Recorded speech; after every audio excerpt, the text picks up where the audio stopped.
Hi almal, hallo Maarse kinders. My name's Anzelle Robertson and I'm excited to be part of Humans of Telecom.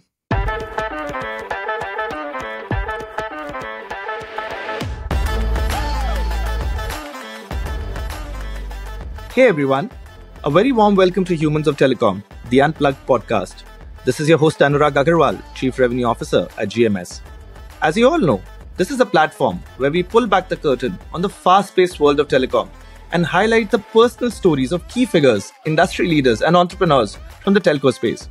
Stories that leave you inspired and stories that sometimes also leave you in splits. And today, we have exactly one such amazing storyteller who has so many fascinating life experiences to share that she is definitely going to leave us spellbound by her journey. When we talk about a career at telecom, starting at a law firm specializing in road accident claims doesn't seem the first thing that comes to mind. Yet, that's exactly where today's guest's journey into the field of mobile payments and digital content started. But long before that pivotal moment in Johannesburg in 2012, she'd always known that she's destined for a lot more spectacular things in life, and certainly not staying restricted to numbers alone. Today, she shares some highlights from the road that led her from a bushveld farm in South Africa's rural northwest province via the continent's richest square mile in Johannesburg, with stops at skateparks and cricket fields, New York's Broadway, being airlifted from Mobile World Congress Barcelona, and running laps around the Emirates all the way to the Hague in Netherlands. So, without further ado, please join me in welcoming this super amazing storyteller, Anzelle Robertson, Program Director, Direct Carrier Billing, Mobile Content and Digital Advertising at Mobile Ecosystem Forum. Anzelle, welcome to the show. Thank you so much for agreeing to be a part of this journey. We'd love to hear more about you, which part of the world you belong to, and from where are you joining this podcast today? Thank you, Anurag. Thank you so much for having me. You set the bar rather high by saying super amazing storyteller. But yeah, so I'm originally from South Africa, from Rustenburg, which is a mining town, platinum mining town, the second largest in the world, actually. And I'm phoning in today from The Hague in the Netherlands, where I am based. Awesome, Anzelle. It's so great to finally have you here on the show today. So, Anzelle, I have already sort of spilled the beans a bit about your journey, but let's hear it from the horse's mouth. So, how has your entire journey been? You grew up in South Africa. What made you shift out of there? What exactly was the reason behind this transition into the world of telecom? And how's the journey been so far? So let's hear it from you. Cool. Yeah. So look, Anurag, no one grows up wanting to do B2B sales, right? Or dreams about creating investor value or whatever. And I grew up on a farm, or at least in outdoor bushveld type settings. And I attended a number of schools, and in moving from the one to the other, I sort of always came into the one school at a point where they've already covered a part of maths that I hadn't covered yet in the previous school. So there existed this gap in my mathematical education that sort of led me to absolutely suck at numbers, right? But I was very good at languages, and I absolutely loved things like public speaking and the debate team and whatever. So I always knew, whatever it is, I want to do something that enables me to stand up and speak. I remember vividly being young and standing on my bed and pretending that the carpet, with all its little hairs on the carpet, like each hair on the carpet represented a person in a crowd. And I would be standing on the bed performing I was an only child, firstly, as you can gather, probably by doing sad things like that. But standing on the bed and singing to the carpet and pretending the carpet is a crowd, is an audience. And later on did a lot of public speaking, a lot of debate. So I was always very comfortable in a setting where I'm standing speaking. And that ultimately led me to think of ways that I can turn that into a career. And law seemed the logical one. So I studied law at the University of Potchefstroom, which is in sort of central South Africa, and very nearly came to the Netherlands back then already because of a exchange program with my university and the University of Leiden. But, you know, life has other plans for you sometimes, and my mom's dog ate my passport 3 days before I was meant to fly to the Netherlands. And it sounds bizarre. It sounds like, you know, a bad excuse for not doing your homework. But literally, my mom's dog ate my passport and I wasn't able to come to the Netherlands back in whatever it was, 2006. Studied law, went on to practice law, and I was doing civil litigation, commercial litigation. The firm I was working at in Sandton specialized, like I said, in road accident claims. And all the junior attorneys were sat together in one room. And one day, the principal attorney, so like the chief attorney at this law firm, he came into our small office, and he had a big file in his hands, and he just sort of, flung it down on the closest desk to the door, the closest desk, that he saw, and said, "Here's a new brief, here's a new job for a client, someone take this." But the closest desk at the door was mine. And the file that landed on my desk that day really set the course for the rest of my life, not even my career, because the brief from this client was we had to audit the results of a competition, a promotional competition that had as entry mechanism SMSs. So consumers participants had received a scratch card, and it had some code on it, and you had to SMS, that code to a short code in order to be eligible, and the results of this competition needed to be audited by a law firm or verified by a law firm. And that's how I started digging up, okay, what constitutes a valid SMS being sent, so on and so forth. And more gradually started specializing in SMS, promotional competitions, mobile payments, and I left the law firm in 2012 to become a legal and compliance officer at a mobile payment service provider based in Johannesburg. And that gradually, I think, grew into a business development role, that grew into a product management role. And from the mobile payment service provider in Johannesburg, in 2016, I joined a digital content service provider in Amsterdam. I immigrated at the time. And I think the key takeout and the key thing to bear in mind is you have one plan, like you have one thing that you may think, this is what I've sketched out for myself and this is my path. And then some seemingly insignificant thing happens on a random Tuesday afternoon, like your boss, throws a file on your desk with what you think is going to be just another task. And it ends up laying the first brick in the road that takes you to sitting in The Hague 14 years later, speaking to Anurag about being a human in telecom, which at the time was obviously the furthest thing from my mind. Interesting, Anzelle. There were so many stories and stories within stories that it's tough to figure out that which part of it do I focus on. And I think it might just take another podcast episode just to talk about all the wonderful experiences you've been through. I think the one which caught my ears the most was when you mentioned about your dog eating your passport. I mean, so much for life-changing events. And I think that's something which was extremely unique to hear. All right, Anzelle. And now let's talk more about you as a person, the human side of Anzelle. So, Anzelle, you've told so many stories and they are already quite shocking. But still, if there is something shocking or unknown about you that the people in telecom who've interacted with you might not know, what would that one thing be? Shocking, right? So, I think people assume, and it's perfectly reasonable that they do, but people assume that if you can confidently jump on a stage at the drop of a hat and start speaking in front of people, that you're extroverted. I think people assume that if you appear comfortable in a public setting, that you're extroverted, but I'm actually not. So it's not necessarily shocking, but I'm a raging introvert. So I struggle tremendously with making small talk, for example. I struggle in social settings that are not necessarily 100% focused on the subject matter. Like, I mean, if I'm in a setting and we're going to talk about direct carrier billing or ARPUs or APIs or KPIs or whatever, that's perfectly fine. But, the moment I need to start conversing in a normal sort of social setup, it's very difficult for me, and it actually puts me out of my comfort zone. It's very interesting. You are, I think, the third guest on this show who has said exactly the same thing, where they've said that it appears from the outside that, we are all out there and we are up on stage and, we can start speaking at the drop of a hat. We're comfortable with the mic. We are comfortable in large crowds. But the fact of the matter is when you scratch through the surface and go a little deeper, you actually hear them say that, oh, we are actually introverts.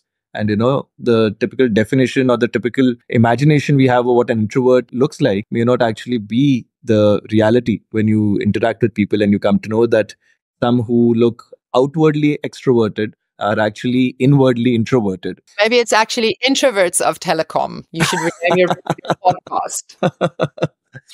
No, but I think Anzelle, this is an interesting answer, which seems to be resonating with multiple people who have interacted with. And ironically, they are speaking on a show. So it's very interesting how the dichotomy comes together. And the next question of this section, your passions and interests. I know you have such a multifaceted personality, but what is it that really keeps Anzelle going? So I like to describe myself a bit as a Jill of all trades, because I'm not super good at any one thing, but I'm a little good at a lot of things. So I like surfing, I like mountain biking, I like playing golf, I play the guitar, I read, but I mean, so does everyone. I write poetry. So like professional athletes, right? When you're doing anything, that function, your brain, it can either be functioning top down or bottom up, right? So that means when it's top down, it means your brain is thinking about what it is that you're doing, and your muscles are following. So take, for example, the first time you're riding a bike, it's top down. It's your brain first. Your brain is thinking, okay, I need to balance, I need to pedal, now my feet, my hands here, or driving a car. Same. The first time, okay, now the clutch, now this.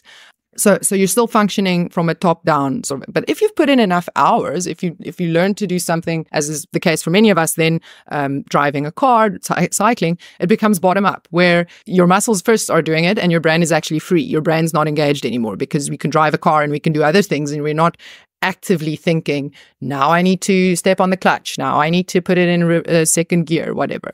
So the part of doing anything where it's still the top-down part is what I enjoy. Like when you have to actively still engage your brain to learn something, because then there's always still room for improvement as well. So learning to surf, learning how to play golf, learning how to mountain bike, learning how to drift a car, learning sort of really anything that, at least for the first couple of times or the first couple of years or whatever, you have to actively engage your brain still to go. And it's frustrating, of course. I mean, like anyone who's ever picked up a golf club will tell you it's the most frustrating thing, on earth. But that's also the rewarding part. And that's when you still have room for improvement. Because take surfing, for example, the first couple of times you're just so happy to stand up. And then you're happy to, be upright for like 5 seconds. And then you're happy to start catching unbroken waves or whatever. But then when you've done it too often for too long, you get to a point where you're not satisfied with this 10-second, 20-second wave that's sort of half unbroken, but you also can't really progress anymore unless you start putting in a lot more time. So the result is, because I'm sort of chasing, I think, always this high of the perks of progression, I end up picking up a lot of things, doing them to the point of sort of being able to put them on my CV, if you will, or being able to list them here, and then sort of letting them go. But it's nice because it becomes skills in your toolkit, to use that analogy. It becomes things that, when confronted with those things years down the line, or when the opportunity presents itself years down the line, you've already done that sort of basic first bit where you've explored. And if someone tells you, in Bali 5 years from now, hey, let's go catch a wave, you can. Or, hey, if you're around a campfire, can you play whatever on the guitar? You can. So many things. Jill of all trades. Interesting. This is the first time I've heard this term, Jill of all trade. And I think there is nobody better than Anzelle to personify this phrase. So Anzelle, awesome. I think it's always great to be in this learning mode. And you really never know which skill, which trade, which trick comes handy at what point of time. So I think, once again, that makes so much sense. All right. And now we come to a very interesting game. I'm going to ask you to give us 3 sentences, 3 statements. 2 of them have to be truths. 1 of them has to be a lie. And I'm hoping all of them, in your case, are going to be super exciting and super interesting ones. So let's hear them and let's see if I can guess which one of them is a lie. Okay, cool. I have become national champion at cricket. Statement number 1. Statement number 2. I have ran a marathon. Statement number 3, I have performed on Broadway. There you go. Well, if you really ask me, Anzelle, I think none of these statements can be a lie, because I'm sure that there are going to be even more interesting things which you've not revealed. And you're going to say, okay, this is a lie because I've not just done this, but I've done 10 things more than that also. So let's see. National champion at cricket, running a marathon, and performing at Broadway. On Broadway, yeah. Yeah. So I'd say, I think all 3 are truths. No, that wasn't allowed, right? No, there's a lie in there. There's a lie in there. There is? The blatant lie in there. Blatant lie in there. All right, let's see. You come from South Africa, which is well known for its love for cricket. So I'm going to assume, and would love to hear further about this, about being a national champion in cricket. Running a marathon in your case seems quite possible. I don't think that's something which is very unrealistic. I'm going to take a chance here. I'm quite sure this is also not true, but I'll just presume that you have yet to perform on Broadway, and that's something which is coming up, but it's not something you've done as of now. So let's see. Am I right out here? Okay, so let's start at the start. Becoming national champion cricket. Yes, done and dusted. Tick it off, baby. So when I came to the Netherlands, at some point, you're quite right. As South Africans, we have a love of cricket, as I know you do too. Personally, I have a love of sports, any live sports to watch, but also to play insofar possible. And the Netherlands obviously has a big expat culture, but they also have a very small but very dedicated cricket community.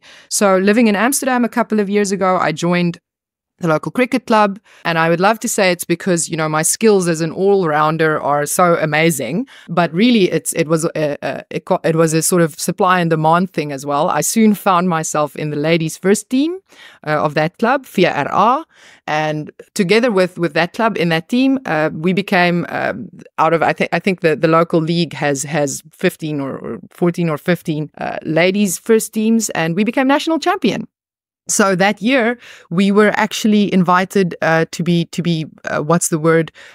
We were given an award alongside other national first teams from Amsterdam by the city of Amsterdam. And of course, in 2019, Champions League semi-final. Let's not talk about the loss against Tottenham, but anyway, Ajax, the famous Ajax football team, we were right next to them on stage, receiving our award as being a Dutch national champion, but in our case for cricket. But so yes, that's the truth. That's not a lie, Anurag. Well done. You did say you think that's true. Secondly, running a marathon. You said you think that's very likely. I assume you based this on all my references to sports until now. But the truth is, no, I have not ran a marathon. I have no intention of doing so. I've done a half a marathon, but I find running is awesome, but it's not marathon is not on the list for now. But big kudos to everyone who does do that. It's an absolute mental game, and maybe one day. But that means performing on Broadway, Anurag, is something I actually have done. So in 2015, for work, I went to the US, flew 15 hours from Johannesburg with South African Airways to New York for a 3-day trip. One night was out with a group of people for dinner. Afterwards, we went to some random pub. There was a guy performing. He was playing guitar. He was singing, and I mentioned to the group that I was with that, oh, I can play guitar. You know, I could play guitar. I could do that. And they didn't believe me, so they went to the guy that was performing, and they said, look, when your set finishes, or what, you know, can we give you $100? Can we give you $150? This woman here says she can, you know, play the song you just played. And the guy was a little reluctant at first, but immediately or eventually he agreed. And before you know it, I was on stage in this like fully packed pub on Broadway. So the address of the pub was whatever Broadway. It's literally on Broadway in New York, and I performed there. And I know that there were people who recorded it. I wish I could get a recording of it. I wish I could find the people who recorded it. This was obviously before the era that we put everything on our social media and whatever. But I wish I could find that recording again. But I performed Zombie by the Cranberries on Broadway. So not a lie. There you go, Anurag. Interesting, Ansel. As expected, every story more interesting than the other one. So kudos to winning the championship in cricket. And I'm sure I would have really enjoyed to be there when you were performing Zombies. That would have been quite an experience to hear it firsthand. If you do get access to something, do share that in the comments with our listeners. We'd love to see Anzelle perform. Well, you know what? I've been in so many conversations recently. So in my existing role at the Mobile Ecosystem Forum, I'm meeting so many interesting people, and so many of them during calls. So many of these calls are online, right? And I have the same. This is obviously isn't videoed, but behind me in my home office, the guitar is visible, and I'm having so many calls with people that behind them have a keyboard or a guitar or a drum set or whatever. It's like people, even in their professional setting, even in their home offices, they're trying to have a little bit of themselves show, in the background. So I think many people that do play instruments, they're deliberately putting their instruments behind them to be visible, which I love. And the more I'm seeing it, the more I'm thinking we should do something. We should get a band together or some sort of a jam session at, I don't know, Mobile World Congress or something. But there's a bunch of us. We should make it help me make it happen, Anurag. Yeah, I have heard of other guests also talking about that through Humans of Telecom, we can create a band. I remember David Weiger mentioning a lot. David is currently with Root Mobile, and I remember him telling about his penchant for music. I think he plays the flute, if I remember correctly. Oh, wow. Well, I mean, what's a band without a flute player? We could be like the Jethro Tull of telecoms. Perfect. I do know of many people. I remember there is Pak Budi, the CEO of Telen Indonesia. And he learned how to play the guitar, and he learned to play that when he was challenged by his team to learn that in, I think, a short period of just 2 weeks. And he wanted to prove to his team that nothing is impossible if you set your mind to it. Exactly. There's no such strong a driver as proving a point mentally. I get that 100%. Kudos to him. Yeah. So see, we've had many musicians, many performers, and today we have yet another one. So let's see. Anzelle, we might just be soon forming a club out of this. All right. And on that note, we come to our final question. This is our sign-off signature question. What does being human mean to you? What sort of a human being would you want the world to remember you as? I love that question, Anurag. I think best answered using a quote from Othello. If you speak of me, then must you speak of one that loved not wisely, but too well. What that means is you don't necessarily do everything right, and you're never going to get everything right, but you didn't hold back in doing so. You gave it your all. It was the poet Mary Oliver that said, "Joy was not meant to be a crumb." That's how I'd like to be remembered. Someone that I didn't give crumbs. I gave it all. Yeah. Awesome. I think that's a pretty fascinating thought to end this podcast on, that you may not always get it right, but do it anyway, So I think that's a very interesting life's philosophy. And I do hope it resonates well with so many of our listeners out here who are always in this dilemma of whether to do that or not. But as you said, do it anyway, So I think that's amazing. And on that note, Anzelle, I'd like to say thanks a lot. Thank you for your time. It was a wonderful conversation and hope to see you soon. Thank you, Anurag. Thank you to the listeners. Have a nice day. Thank you, Anzelle. And as always, to our wonderful listeners here, thanks a lot for tuning into the show. We hope this episode gave you a good glimpse of the human side of Anzelle Robertson, someone who is fascinatingly also called a Jill of all trade, someone who grew up in a small farm in South Africa, but over a period of time has conquered the world in so many ways.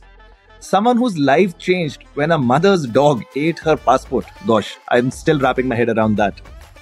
A self-proclaimed introvert, such a multifaceted personality who identifies herself as a lifelong learner, whether it's in sports, culture, or professional excellence. That for us is our fantastic Anzelle Robertson. So, if you enjoyed today's episode, do stay tuned in, because we shall soon be releasing yet another episode and another compelling story from the telecom space. And do follow the podcast on your preferred streaming channel.